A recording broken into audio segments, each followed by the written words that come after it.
मई 3, 2023 बुधवार, पास्का का तीसरा सप्ताह। प्रेरित फिलिप और याकूब पर्व।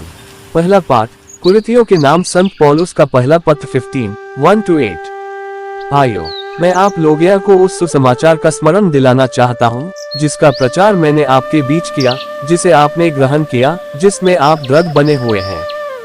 और यदि आप उसे उसी रूप में बनाए रखेंगे, जिस रूप में मैंने उसे आपको सुनाया, तो उसके द्वारा आपको मुक्ति मिलेगी।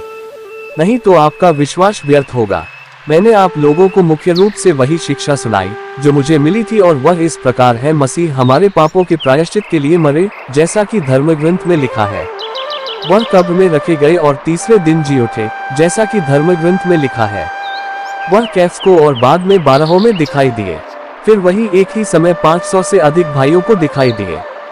उनमें से अधिकांश आज भी जीवित हैं, यद्यपि कुछ मर गए हैं। बाद में वह याकूब को और फिर सब प्रेरितों को दिखाई दिए। सबके बाद वह मुझे भी, मानो ठीक समय से पीछे जन्मे को दिखाई दिए। सुसमाचार संत यूहन्ना 14, 6-14। ईसा ने उससे कहा, मार्ग, सत्य और जीवन मैं हूँ। मुझसे होकर गए बिना कोई पिता के पास नहीं आ सकता। यदि तुम मुझे पहचानते हो, तो मेरे पिता को भी पहचानोगे। अब तो तुम लोगों ने उसे पहचाना भी है और देखा भी है। फिलिप ने उनसे कहा, प्रभु, हमें पिता के दर्शन कराइए, हमारे लिए इतना ही बहुत है। ईसा ने कहा, फिलिप, मैं इतने समय तक तुम लोगों के साथ रहा, फिर भी तुमने मुझे नहीं पहचाना। जिसने मुझे देखा है उसने पिता को भी देखा है। फिर तुम ये क्या कहते हो, हमें पिता के दर्शन कराइए? क्या तुम विश्वास नहीं करते कि मैं पिता में हूँ और पिता मुझ में है? मैं जो शिक्षा देता हूँ वह मेरी अपनी शिक्षा नहीं है। मुझ में निवास करने वाला पिता मेरे द्वारा अपने महान कार्य संपन्न करता है। मेरी इस बात पर विश्वास करो कि मैं पिता में हूँ और पिता मुझ में है, नहीं तो उन महान कार्यों के कारण ही इस बात पर विश्वास करो।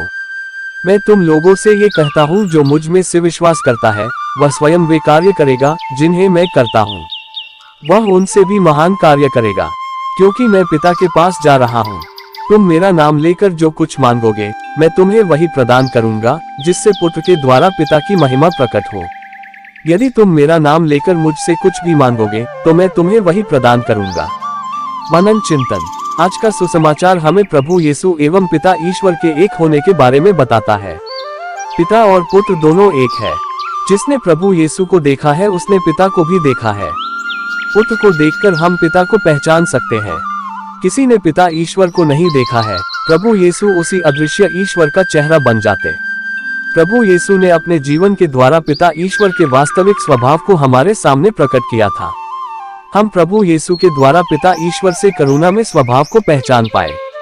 प्रभु यीशु के वचन और कार्य पिता ईश्वर के द्वारा प्रेरित किए गए थे, इसलिए प्रभु यीशु को देखना और उन्हें अनुभव करना पिता ईश्वर को देखने और अनुभव करने के समान है। प्रभु यीशु ने हमें अपने शिष्य एवं अनुयायी बनने के लिए बुलाया है। जिस तरह से प्रभु यीशु पिता ईश्वर की पहचान बन गए थे, उसी तरह से हम भी प्रभु यीशु की पहचान बनने के लिए बुलाए गए हैं। जिस तरह से यीशु पिता ईश्वर के साथ एक थे, उसी तरह से हमें भी प्रभु यीशु के साथ एक होना है। क्या हमारे कार्य हमारे प्रभु से प्रेरित है? क्या सारी दुनिया के लोग हमें देखकर प्रभु यीशु के दर्शन कर सकते हैं?